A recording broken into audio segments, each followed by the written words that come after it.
بسم اللہ الرحمن الرحیم اعوذ باللہ من الشیطان الرجیم بسم اللہ الرحمن الرحیم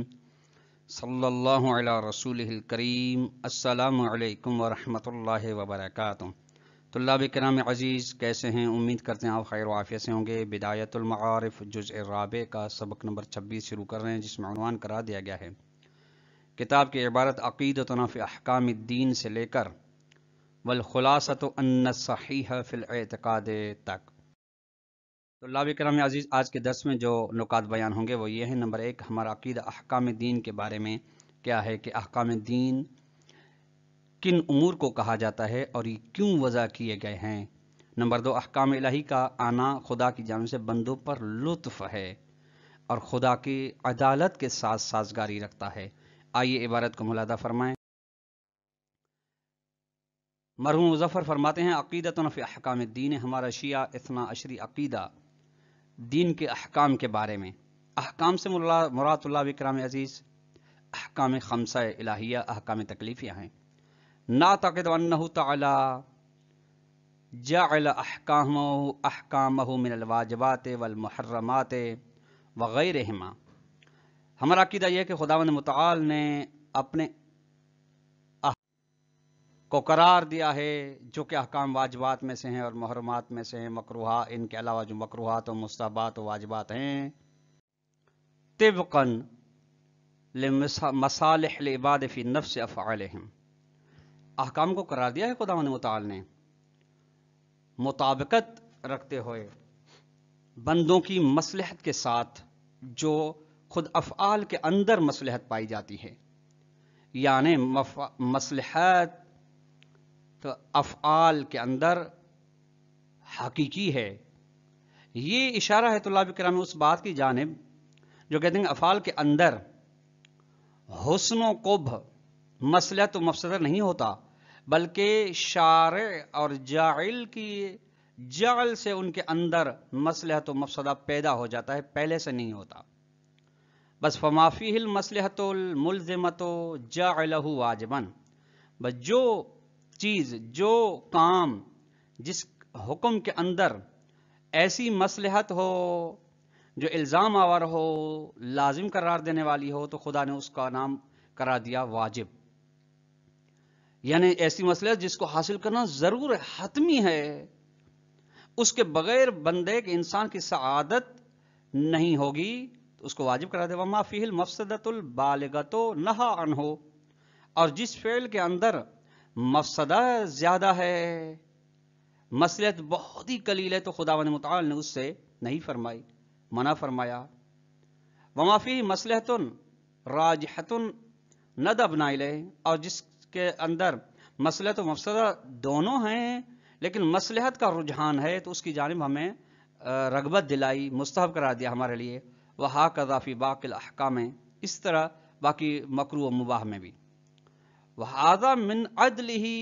ولطفہ بعبادہ، یہ احکام میں خمسہ کو قرار دینا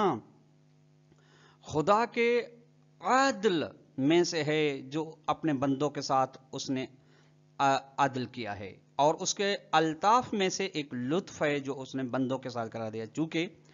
وہ چاہتا ہے کہ میرے بندے سعادت کی جانب جائیں، اور ان سعادت تک جانے کے لیے خداوند متعال نے یہ احکام مقرر فرمائے ہیں۔ وَلَا بُدَّ أَن يَكُونَ لَهُ فِي كُلِّ وَاقِعَةٍ حُكْمٌ، اور ضروری ہے کہ خداوند متعال کے لیے اس کی جانب سے ہر حقیقت کے اندر حکم ہو۔ وَلَا يَخْلُو شَيْءٌ مِّنَ الْأَشْيَاءِ مِّن حُكْمٍ وَاقِعٍ لِلَّهِ فِيهِ، اور کوئی بھی چیز اشیاء میں سے ایسی نہیں ہے جو حکم واقعی جو خدا کے لیے ہو، یعنی خدا کی جانب سے ہو، اس سے خالی ہو، یعنی کوئی ایسی چیز نہیں جس کے اندر حکم واقعی خدا نہ ہو۔ وَإِنْ انْصَدَّ عَلَيْنَا طریق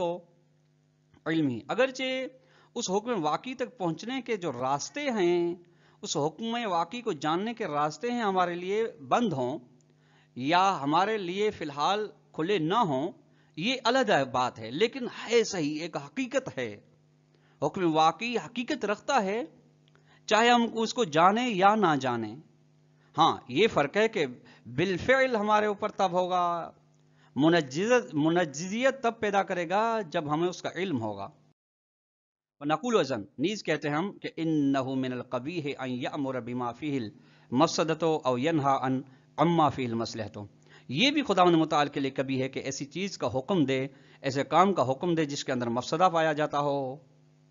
یہ بالکل چونکہ غلط کام کرنے کا خداوند متعال کبھی بھی نہ اس کو پسند کرتا ہے، جب پسند نہیں کرتا تو اس کا حکم بھی نہیں دے گا. اور ینہا عما فی المصلحۃ، یا یہ بھی کبھی خدا کے لیے کہ نہیں کر دے، منع کر دے اس چیز سے جس کے اندر مصلحت و فائدہ و سعادت پائی جاتی ہو، اور حالانکہ اس کو پسند کرتا ہے. پسندیدہ والی چیز سے کیسے خداوند متعال نہیں فرما سکتا ہے. غیر ان بعض الفرق من المسلمین، اس کے علاوہ بعض مسلمانوں کے فرقے یقولون کہتے ہیں، جیسا کہ اشاعرہ کی جانب اشارہ ہے کہ ان القبیح ما نہى اللہ تعالی عنہ. قباحت خود افعال کے اندر نہیں پائی جاتی، کبھی وہ چیز ہے جس سے خدا منع کرے. والحسن ما امر به، اور حسن وہ جس کے بارے میں خدا حکم دے، پھر وہ کوئی بھی چیز ہو. فلیس فی نفس الافعال مصالح و مفاسد ذاتیۃ، خود افعال کے اندر مصلحت و مفسدہ ذاتی نہیں پایا جاتا،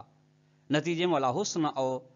قبیح ذاتیان ہیں. ان کے نزدیک حسن و قبح ذاتی نہیں ہے. جب حسن و قبح ذاتی نہیں ہے تو افعال کے اندر مصلحت و مفسدہ ذاتی نہیں پایا جاتا. جب مصلحت و مفسدہ ذاتی نہیں پایا جاتا تو جس کے بارے میں خدا حکم دے گا اس کے اندر مصلحت پیدا ہو جائے گی، چاہے پھر کیسا بھی وہ فعل ہو. وہذا قول مخالف للضرورت العقلیت، یہ عقیدہ جو بعض مسلمان فرقوں کا ہے، یہ ایک بدیہہ عقلی سے کے برخلاف ہے، اس کو عقل بدیہی قبول نہیں کرتی. کما انہم جوزوا ان یفعل اللہ تعالی القبیح فیامر بما فی المفسدۃ، جس طریقے سے یہ فرقہ اشاعرہ کی جانب اشارہ ہے کہ جائز کرا دیتے ہیں خداوند متعال کبھی فعل انجام دے سکتا ہے. ان کی نظر میں مسئلہ نہیں ہے، جائز ہے خدا کے لیے کافی فعل انجام، بس حکم دے گا اس چیز کے بارے میں جس کے اندر مفسدہ پایا جاتا ہے. وینہا عما فیہ المصلحۃ، اور منع کرتا ہے، روک لیتا ہے اس چیز سے جس کے اندر مصلحت پائی جاتی ہے. یہ خدا کے لیے جائز ہے، کوئی اشکال پیدا نہیں ہوتا ان کی نظر میں. وقد تقدم ان هذا القول فيه مجازفة عظیمة، اور گزشتہ مباحث میں بیان ہو چکا کہ یہ عقیدہ، یہ قول، یہ گفتگو، اس میں بے اساسیت پائی جاتی ہے، جس میں بہت ہی عقل سے دوری پائی جاتی ہے. وذالک، کیونکہ لاستلزامہ نسبت الجہل او العجز الیہ سبحانہ، چونکہ اس قول کا لازمات ہے کہ ہم خداوند متعال کے لیے جہل کی نسبت کے قائل ہو جائیں کہ خداوند متعال کو یہ پتہ نہیں کہ جس کے اندر مصلحت ہے اس کے بارے میں نہیں کی جاتی ہے یا امر کیا جاتا ہے، یا جس کے اندر مفسدہ ہے اس کے اندر کے بارے میں نہیں کی جاتی ہے یا امر کیا جاتا ہے، یہ خدا کو پتہ نہیں. یا نعوذ باللہ من ذلک عاجز ہے خداوند متعال تبارک و تعالی، جس کے بارے میں جس کے بارے میں حکم کرنا چاہیے تھا، یعنی مصلحت والا فعل، اس کو نہیں کر سکتا چونکہ کمزور ہے، عاجز ہے، قدرت اس کی محدود ہے وغیرہ. تعالی علوا کبیرہ، اس سے خداوند متعال بلند و بالا ہے، یہ نہیں ہو سکتا. اب یہاں تک عبارت مصنف تھی. اب شارح محترم فرماتے ہیں ولا یکفی علیک ان هذا البحث من متفرعات الاصل الثابت الذي مضى تحقیقه. آپ کے لیے مخفی نہ رہے، واضح رہے کہ یہ بحث اس اصل کی فروعات میں سے ایک فرع ہے جو اصل ثابت ہو چکی، یعنی ثابت ہے اصل جس میں تغیر و تبدل نہیں ہے، اور جس کے بارے میں تحقیق بحث قضاء و قدر اور شروع کی بحث میں گزر گئے. وَهُوَ أَنَّهُ تَعَالَى لَا يَفْعَلُ الْقَبِيحَ وَلَا يَخِلُّ بِالْوَاجِبِ، اور وہ اصل ثابت یہ ہے کہ یہ کلی قاعدہ ہے جس میں تغیر و تبدل نہیں. وہ یہ کہ خداوند متعال ہرگز قبیح فعل انجام نہیں دیتا، ہرگز واجب فعل میں خلل نہیں ڈالتا، ترک نہیں کرتا. وقد عرفت فیما مضى ان الدلیل علیہ امران، اور آپ جان کر آئے ہیں گزشتہ بیانات میں کہ اس اصل ثابت کے اوپر دو دلیلیں ہیں. احدہما، پہلی دلیل ہے کہ انہ مقتضی اطلاق کمالہ و رحمتہ و رحمانیتہ تعالی، خدا کے کمال مطلق ہونے کا اور خدا کی رحمت و رحمانیت مطلقہ ہونے کا لازمہ یہ ہے کہ وہ کبھی انجام نہ دے، چونکہ برا ہے،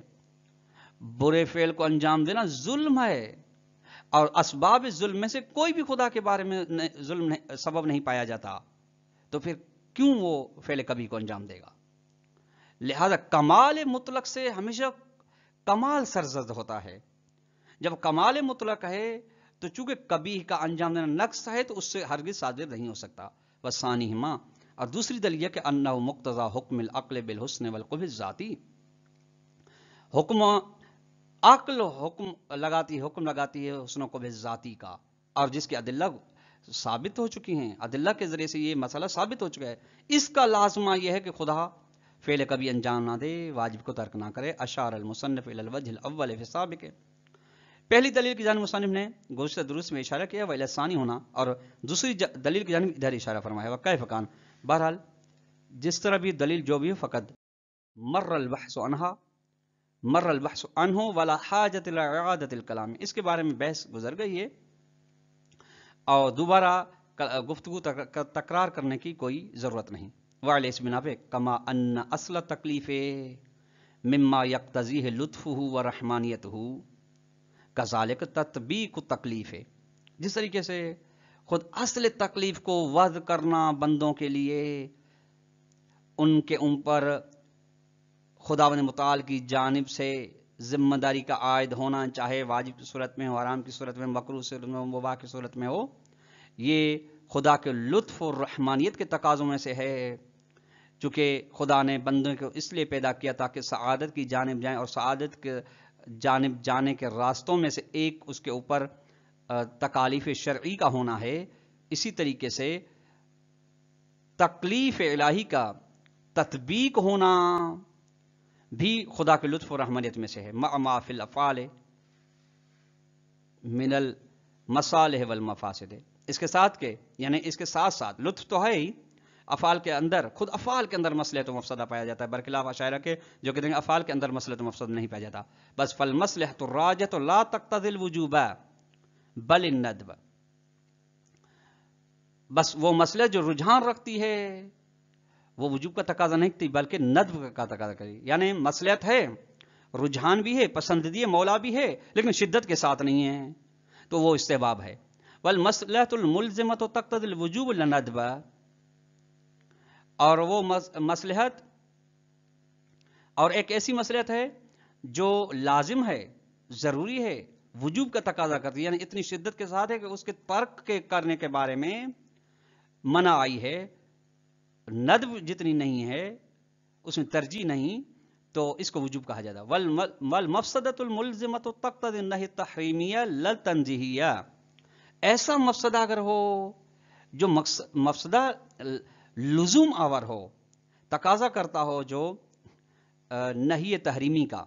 یعنی حرمت آور ہو، عقاب آور، ایسی نہیں جس کی مخالفت میں عقاب ہے، حرمت ہے، تنزیہی نہیں ہے، نہی تنزیہی یعنی جس میں کو ترک کرنا بہتر ہے، جس سے اجتناب کرنا بہتر ہے، ایسی نہیں بلکہ ایسی نہیں جس کے کو انجام دینے میں، جس میں مبتلا ہونے سے حرمت لازم آتی ہو، نتیجے میں عقاب لازم آتا ہو، تو یہ حرام۔ والمفسدۃ الغیر الملزمۃ لا تقتضی الا النہی التنزیہی، مفسدہ ہو لیکن مفسدہ لازم نہ ہو، لزوم آور نہ ہو، اس کے ترک کے لیے تقاضا نہ کرتا سوائے نہی تنزیہی، یعنی بہتر ہے کہ اس سے پرہیز کرے، اگر انجام دیں تو اس میں کوئی حرج نہیں، اس کو مکروہ کہا جاتا ہے۔ ولا يمكن سلوک الانسان نحو کمالہ وسعادتہ الا اذا کلف بما تقتضیہ الافعال من المصالح والمفاسد، بس ممکن ہی نہیں کہ انسان کمال و سعادت کے راستے کی جانب گامزن ہو سکے سوائے اس کے کہ خدا متعال بندے کو مکلف بنائے ایسی چیزوں کا کہ جس کے اندر افعال میں مصلحت و مفسدہ پایا جاتا ہو، تب کمال و سعادت کے راہ پر گامزن ہو سکتا ہے۔ والاخلال بہ، اور ایسے راستے میں خلل ڈالنا، یعنی جو کمال اور سعادت انسانی کی طرف راستہ جا رہا ہے اور وہ بندوں کے لیے مقرر نہ کرنا، ینافی لطف و رحمتہ، خدا کے لطف و رحمت کے ساتھ منافات رکھتا ہے، چونکہ اس کے لطف و رحمت کا تقاضا ہے کہ بندہ سعادت کی جانب جائے، اور سعادت کی جانب کے لیے اسے حکم بھی کرے، پیدا بھی کرے، لیکن اس کے لیے راہ نہ دکھائے، تو یہ اس کی رحمانیت و لطف کے ساتھ منافات نہیں رکھتا منافات رکھتا ہے، کما انہ ینافی حکمتہ، جس طرح کہ حکمت الہی کے ساتھ یہ منافات رکھتا ہے کہ خداوند متعال ایسے فعل کو، ایسی تکالیف کو بندوں کے لیے مقرر نہ کرے جن کے اندر اس کی سعادت ابدی ہو. لأن الحکمت فی خلقت الانسان، انسان کی خلقت میں حکمت الہی ہے کہ وہ امکان ہو ان یسلک نحو کمال ہی، کہ ممکن ہو انسان کے لیے کمال کی جانب جانا. اذا کلف بما لا یطابق مقتضی الافعال، جب مکلف قرار دے خداوند متعال بندوں کو ایسی چیز کا جو افعال کے مقتضا کے ساتھ مطابقت نہ رکھتے ہوں، تو فلا یمکن لہ ذالک، اس کے لیے پھر ممکن ہی نہیں ان کا انجام دینا. ہذا مضاف، اس کے علاوہ دوسری دلیل یہ کہ لا منافاتہم مع عدلہ، اور اگر ایسے مصالح و مفاسد والے افعال جعل نہیں کرے گا خداوند متعال طرف، تو یہ اس کے عدل کے ساتھ منافات رکھتا ہے. فیما، وہاں پہ اذا کلف ما زاد و نقص عن الحد اللازم الذی یستحقہ المکلف، جہاں پہ خداوند متعال مکلف کرے بندے کو ایسی چیز تکالیف کرنے جو اس کے توان سے زیادہ ہوں یا توان سے کم، یعنی اس حد لازم سے کم و زیادہ ہوں جس کے حق رکھتا ہے مکلف. یہ عدل کے خلاف ہے، چونکہ عدل کا تقاضا یہ ہے کہ ہر چیز کو اپنے مقام پہ رکھنا، ہر اعطاء کل ذی حق حق ہو، جس کو جتنی صلاحیت و ظرفیت ہے اس کے مطابق عطا کرنا، نہ کم نہ زیادہ. زیادہ بھی عدل الہی کے مخالف مت میں ہے اور کم بھی عدل الہی کے مخالفت میں. لہٰذا جتنے تکالیف کے اندر بندے کے لیے سعادت و کمال پایا جاتا ہے، اتنی تکالیف خداوند متعال بندوں کے لیے وضع کرے تو اس کے عدل کے ساتھ مخالف، اس سے کم و زیاد کرتا ہے تو اس کے عدل کے ساتھ منافع رکھتا ہے. کمال فرض، جس سے بات مخفی نہیں، واضح ہے. طلاب کرام، آج کا درس اپنے اختتام کو پہنچا. اگر ہم سوال دینا چاہیں تو سوال نمبر 1 یہ بنے گا کہ اختصار کے ساتھ بیان کریں احکام دین کے بارے میں ہمارا شیعہ اثنا عشری عقیدہ کیا ہے. نمبر 2 یہ بیان کریں کہ حسن و قبح کے بارے میں جو یہاں پہ بحث ہے اس کو بیان کریں اختصار کے ساتھ. السلام علیکم ورحمۃ اللہ وبرکاتہ.